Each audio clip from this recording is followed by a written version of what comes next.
Hello friends, welcome to my channel. This is CA Rakhi Agarwal. आज का हमारा टॉपिक है tax audit report form. How many types of forms, tax audit report का कितने तरीके का फॉर्म्स होता है। Today we are going to discuss that.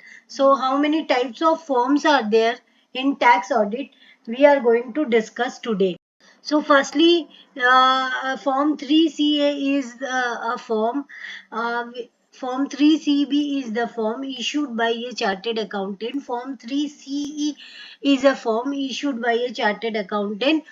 Form 3CA is issued or a taxpayer carrying on business and profession and who is already mandated to get his account audited under any other law, that is law other than income tax law.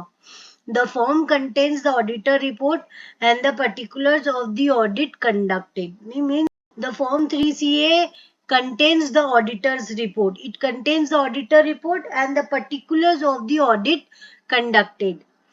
For instance, a company is required to get its account audited compulsorily under the Companies Act 2013.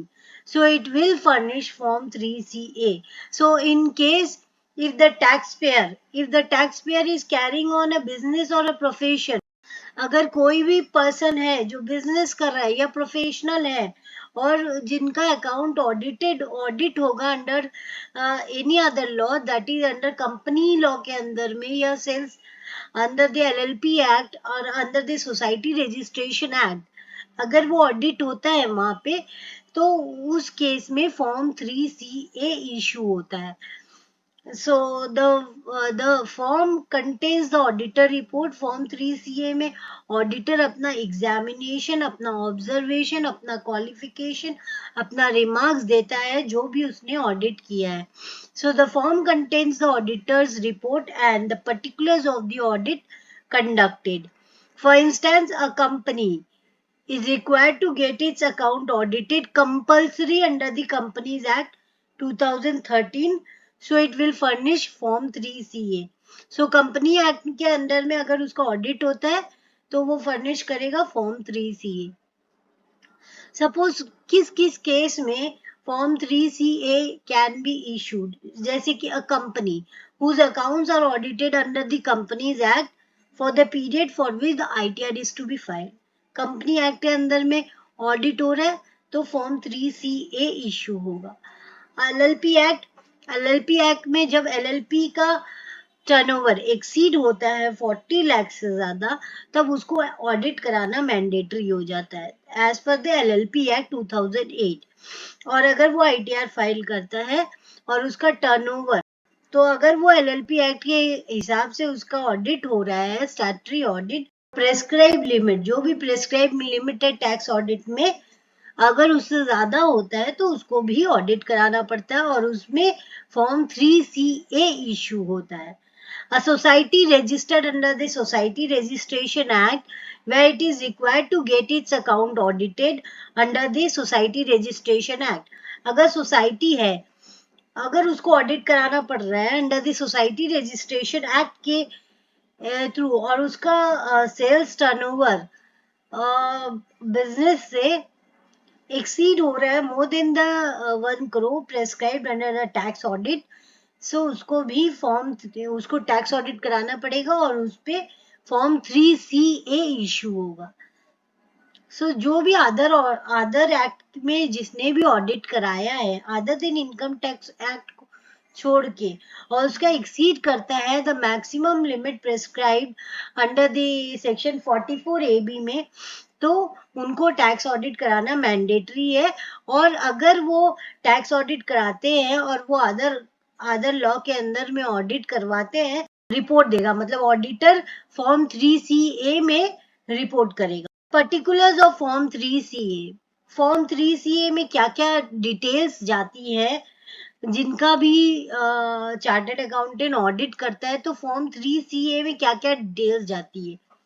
Form 3CA में 4 point जाता है, point 1, point 2, point 3 and point 4. ये tax audit की utility है जो मैंने download की है from the income tax site. अब आप इसको कंटिन्यू करोगे तो ये report of audit of accounts of a person carrying on business और प्रोफेशन, उसके लिए फॉर्म 3CA 3CD है।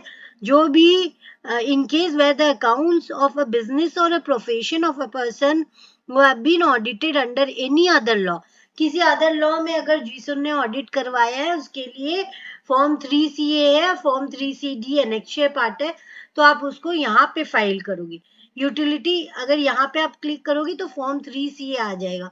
यहाँ पे आप प्रीफिल्ड, आपका अगर कोई लास्ट ईयर में आपने ऑलरेडी फाइल किया हुआ आपका अकाउंट बना हुआ है तो आप यहाँ पे डाउनलोड प्रीफिल करके भी यहाँ से अटैच करके आप अपना बेसिक डाटा आपका फिल हो जाता है इसमें। लेकिन मेरे पास अभी कोई ऐसा डाटा नहीं है तो मैं कंटिन्यूड विदाउट प्रीफिल करके ही प्रोसीड करूंगी। अब यहाँ पे अपना जिस टैक्स पेयर का आप ऑडिट कर रहे हो उस टैक्स पेयर का पैन नंबर दीजिएगा, या फाइलिंग टाइप में भी इट वाज एन ओरिजिनल। अगर आप रिवाइज कर रहे हो तो आप रिवाइज पे क्लिक करोगे, और ओरिजिनल फाइल कर रहे हो तो ओरिजिनल में। असेसमेंट ईयर आप क्लिक करोगे 24-25, बिकॉज इस साल का अगर हो रहा है तो 24-25 इज द असेसमेंट। प्रोसीड करोगे, लेट्स गेट स्टार्टेड। देखिए ये फॉर्म आ गया, फॉर्म 3CA। अब यहाँ पे प्रोवाइड कीजिएगा डिटेल्स, यहाँ पे सिलेक्ट कीजिएगा, सिलेक्ट दैट अगर कोई इंडिविजुअल फर्म ऑडिट कर रहा है और तो वो आई सिलेक्ट करेगा, और अगर कोई पार्टनरशिप फर्म ऑडिट कर रहा है तो वो सिलेक्ट करेगा वी। और यहाँ पे टैक्स पेयर जिसका ऑडिट हो रहा है उसका नाम, एड्रेस, परमानेंट उसका पैन नंबर, जिसका भी टैक्स पेयर का ऑडिट हो रहा है वो जिसका टैक्स ऑडिट हो रहा है उसका pan number, Aadhaar number, not mandatory but आप डाल सकते हो इट्स इफ अवेलेबल इन। अब यहाँ पे आप वाज कंडक्टेड बाय अस, जब सिलेक्ट करोगे जब आपका पार्टनरशिप फर्म है, और मतलब अगर इंडिविजुअल फर्म है तो मी, और was conducted by us in pursuance of the provision of, किस प्रोविजन में ऑडिट किया है, जैसे कि कंपनीज एक्ट बोल रहा है तो कंपनीज एक्ट आप सिलेक्ट करोगे। अगर किसी अदर एक्ट में किया है तो उस इन pursuance of the provisions of the act, किस एक्ट में किया है, LLP एक्ट में किया है तो आप वो सिलेक्ट कीजिएगा। And we annexed here to our audit report, date दीजिएगा जिस दिन का ऑडिट रिपोर्ट है, डेटेड ऑन इतना, along with each copy of profit and loss account का अटैचमेंट दीजिएगा।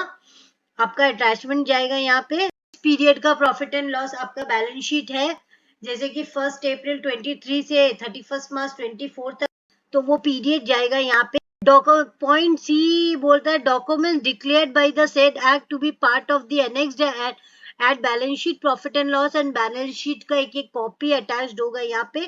फिर the statement of particulars required to be furnished under section 44AB is annexed herewith in form 3C।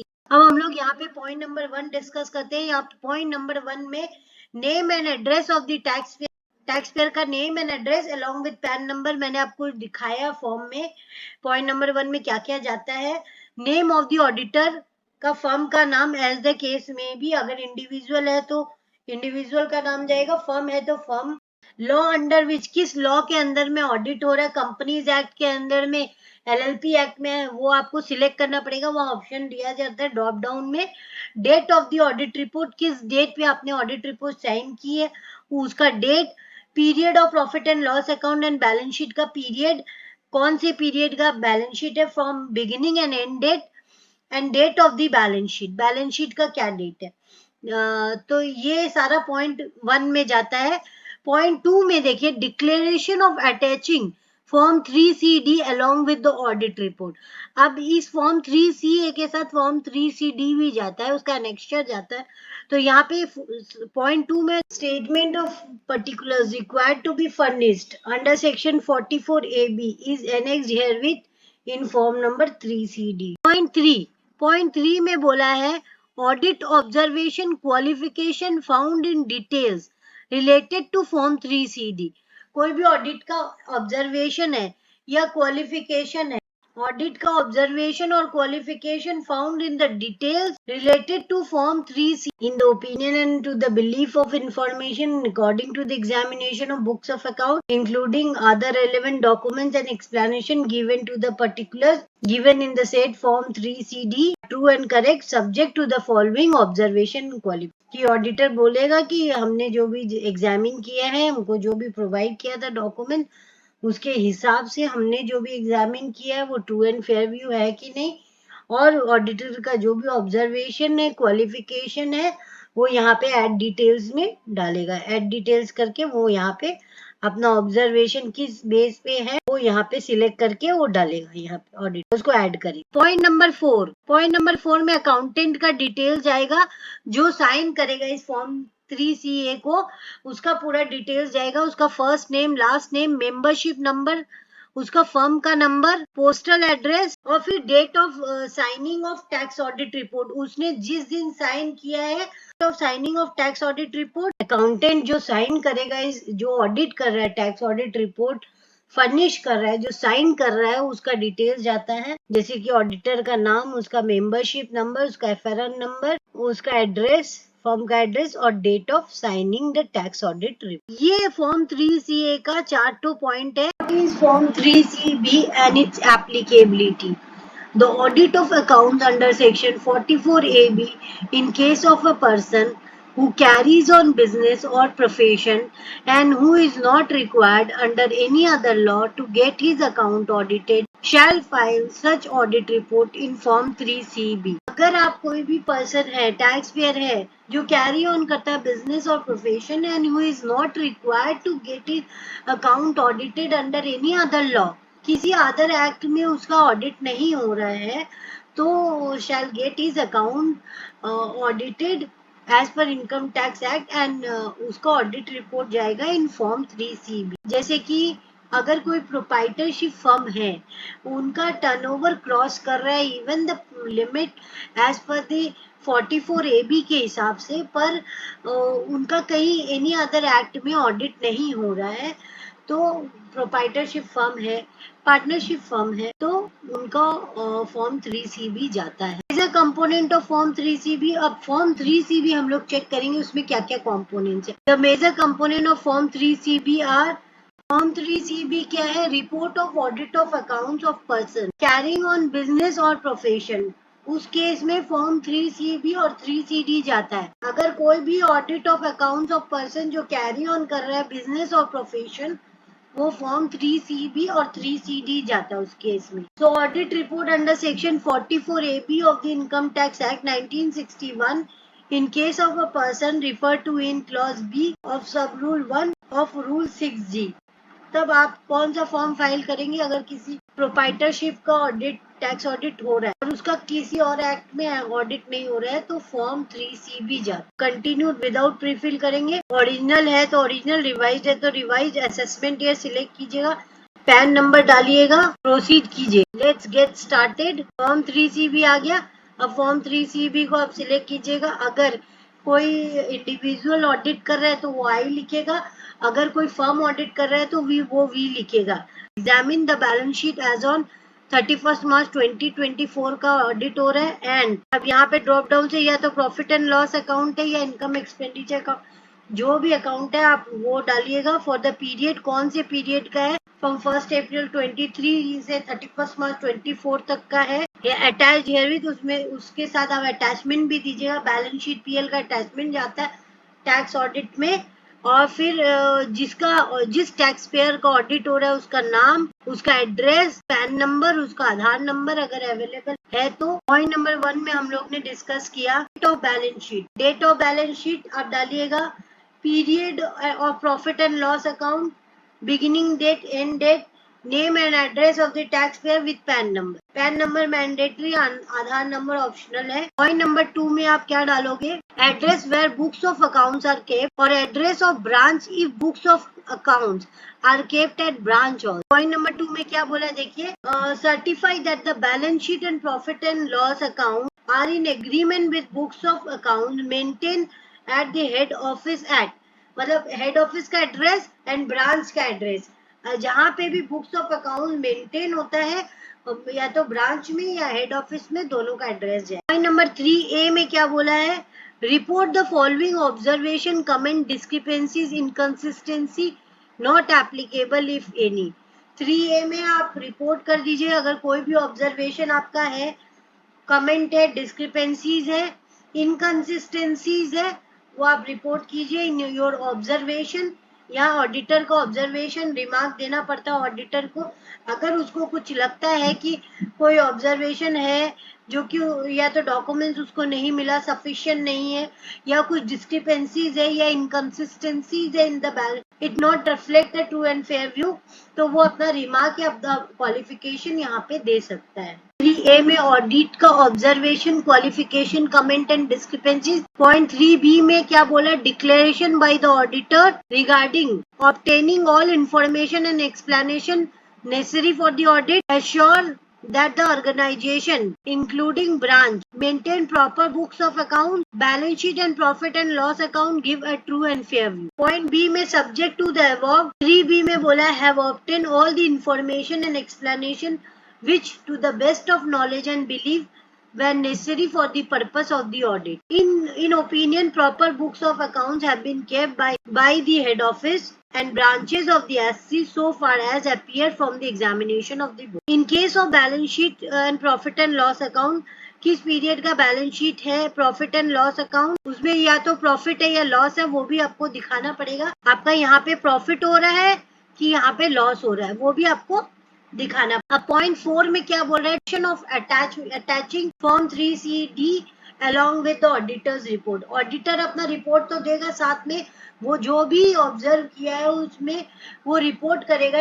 Next form में, form 3CD में सारा declaration देगा point wise. Point 4 में the statement of particulars required to be furnished under section 44AB is annexed herewith in form number 3CD। so point 5 में क्या बोल रहा है, ऑब्जर्वेशन डिस्क्रिपेंसीज, अगर उसने कुछ भी ऑडिटर ने कुछ ऑब्जर्व किया है या कुछ डिस्क्रिपेंसी है, वो सारा डिटेल्स एनेक्शर में देगा फॉर्म 3CD में, जो कि अटैच रहेगा फॉर्म 3CB में। और फिर अकाउंटेंट का डिटेल जाएगा, इसमें अकाउंटेंट का डिटेल जाएगा, अकाउंटेंट का नाम, मेंबरशिप नंबर, अकाउंटेंट का फर्म का नंबर, देन उसका एड्रेस, फिर जिस दिन उसने टैक्स ऑडिट रिपोर्ट साइन की है, कहाँ से साइन की है, stamp and seal of the auditor. तो ये सारा फॉर्म 3CB में जाता है। फॉर्म 3CD क्या होता है, फॉर्म 3CD एक एनेक्शियर पार्ट है जो कि जहाँ पे 44 क्लॉजेज है, जो कि हम लोग डिटेल में डिस्कस करेंगे in the upcoming series of the tax audit. तो आज आप जान लीजिए बस फॉर्म 3CD होता क्या है और इसका एप्लीकेबिलिटी क्या है। Form 3CD is a statement of particulars required to be furnished in accordance with Rule 6G and Section 44AB along with Form 3CA, Form 3CB as applicable। So Form 3CD एक इनेक्शियर part है जो कि attach रहता है form 3CA और form 3CB जो auditor report करता है। There are 44 clauses in Form 3CD। 3CD में 44 clauses है जो कि divided into 2 parts, part A and part B, containing disclosure related to, उसमें क्या क्या डिस्क्लोजर जाता है, आप लोन्स का डिस्क्लोजर जाएगा, डिडक्शन का डिस्क्लोजर जाएगा, टीडीएस का कैश बेसिस और मर्केंटाइल बेसिस, इन्वेंट्री को कैसे वैल्यू किया है, कॉस्ट में किया है कि NRB whichever is lower. In the end the form specifies the name, address, membership number, FRN number, signature of the auditor with stamens। Now form 3CE, ये audit report जाता है in respect of non-resident and foreign company। non-resident and foreign companies, अगर कोई भी non-resident individual है या कोई भी foreign company है, उन पे फॉर्म 3CE इशू होता है। अगर नॉन रेसिडेंट या फॉरेन कंपनी रिसीविंग रॉयल्टी और उसने कोई टेक्निकल सर्विस प्रोवाइड किया इन इंडिया या गवर्नमेंट को, गवर्नमेंट ऑफ इंडियन कंसर्न, तो उनसे उससे कुछ फीस रिसीव होता है, have to get their account audited। The auditor will furnish the report in form 3CE along with annexure mentioning the particulars। particulars क्या होता है, और फॉर्म 3CE पॉइंट नंबर 1 में name and address of the non resident along with pan number, financial year for which the audit was conducted. Point 2 में declaration about obtaining all the information and explanation necessary for the audit। Point 3 में certification about the permanent establishment and fix place of the profession in India, उसका कोई भी permanent establishment या fix place of profession in India है। Point 4 में declaration of income from royalty fees for technical service under section 44 DA for the relevant assessment year. Point 5 में signature and name of the auditor along with stamp and seal. Details relating to income by way of royalty or fees for technical service will have to be mentioned in the annexure that are a part of these forms. Now is tax audit always applicable once it is applicable for a year? क्या tax audit एक बार applicable हो जाता है तो सभी subsequent year में वो applicable होगा क्या? No, tax audit is applicable in a certain with reference to each previous के आपने टैक्स ऑडिट करवाया पर नेक्स्ट ईयर आपका जो टर्नओवर है, थ्रेशोल्ड लिमिट है, वो बिलो 1 करोड़ है, तो आप भी तो टैक्स ऑडिट एप्लीकेबल नहीं होगा, तो आपको टैक्स ऑडिट करवाना नहीं है। सो टैक्स ऑडिट एप्लीकेबल आपके थ्रेशोल्ड लिमिट को देख के होता है। So it is not mandatory that हर साल आपका थ्रेशोल्ड लिमिट क्रॉस करे। सो अगर क्रॉस करे तो आपको करवाना ही है, नहीं क्रॉस करता तो आपको टैक्स ऑडिट नहीं कराना। It is not necessary that tax audit applicable for 1 year will be applicable for all the subsequent years. Can a professional also avail the benefit of the enhanced turnover limit of 10 crores for the tax audit? क्या professional avail कर सकता है क्या turnover of 10 crores for the tax audit? इसके लिए limit prescribed है कि आप डिजिटल ट्रांजेक्शन करोगे तो आपको टैक्स ऑडिट 1 करोड़ में नहीं 10 करोड़ में करवानी पड़ेगी। क्या प्रोफेशनल्स को वो बेनिफिट मिला हुआ है? नहीं। No person engage in a profession are not entitled to avail the extended turnover limit of 10 crores for tax audit in case of digital transaction. This benefit is available only to the assessee carrying on business. So जो business करता है उसी को ये benefit है, professionals को नहीं है। Can a tax audit report be revised? Tax audit report को आप revise कर सकते हो। Yes, tax audit report can be revised under special circumstances में आप रिवाइज कर सकते हो, such as change in tax laws. अगर टैक्स लॉ में चेंज है तो आप रिवाइज कर सकते हो, और its interpretation error due to software glitches, अगर कुछ भी एरर है ड्यू टू सॉफ्टवेयर ग्लिचेस, और if a company is adopted in the AGM, अगर कंपनी कुछ अडॉप्ट कर रही है इन द एजीएम तो वो आपको रिपोर्ट करना पड़ेगा। मतलब रिपोर्ट क्या, अगर कुछ चेंजेस हो रहा है तो आपको रिवाइज कर सकते हो आप tax audit report. Thank you for watching my video. If you like please share subscribe my channel.